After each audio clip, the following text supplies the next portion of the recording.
নীরবতা অনেক সময় সোনার চেয়েও দামি বললেন প্রেস সচিব। নীরবতা অনেক সময় সোনার চেয়েও দামি বলে মন্তব্য করেছেন প্রধান উপদেষ্টার প্রেস সচিব শফিকুল আলম। গতকাল বুধবার বাংলাদেশ ইনভেস্টমেন্ট সামিটে প্রধান উপদেষ্টা অধ্যাপক ডক্টর মোহাম্মদ ইউনূসের বক্তব্য দেওয়ার সময় তার নীরব থাকা নিয়ে তিনি মন্তব্য করেন। আজ বৃহস্পতিবার সকাল 9:30টার দিকে নিজের ভেরিফাইড ফেসবুক অ্যাকাউন্টে দেওয়া এক পোস্টে প্রেস সচিব বলেন, গতকাল বাংলাদেশ ইনভেস্টমেন্ট সামিটে প্রধান উপদেষ্টা অধ্যাপক ডক্টর মোহাম্মদ ইউনূস যখন 1954 সালে দুর্ভিক্ষ নিয়ে কথা বলছিলেন, তিনি আবেগে তার গলা ধরে আসা থামাতে পারেননি। প্রায় 1 মিনিট তিনি মঞ্চে নীরবে দাঁড়িয়েছিলেন। তার ভাবনা ও কথা গুছিয়ে নিতে তিনি সময় নিচ্ছিলেন।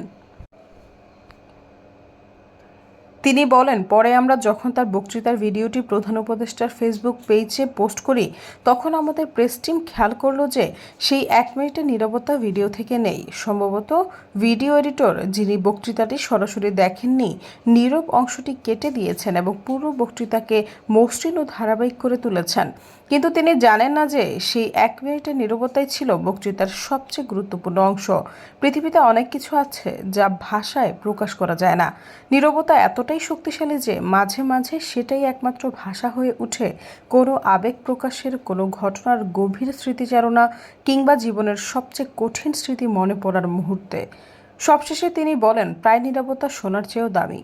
আবার নীরবতা অসহনীয় হতে পারে, কিন্তু নীরবতা এমন এক শক্তিশালী মাধ্যম যার মাধ্যমে আপনি এমন কিছু প্রকাশ করতে পারেন যা কথায় বলা সম্ভব না।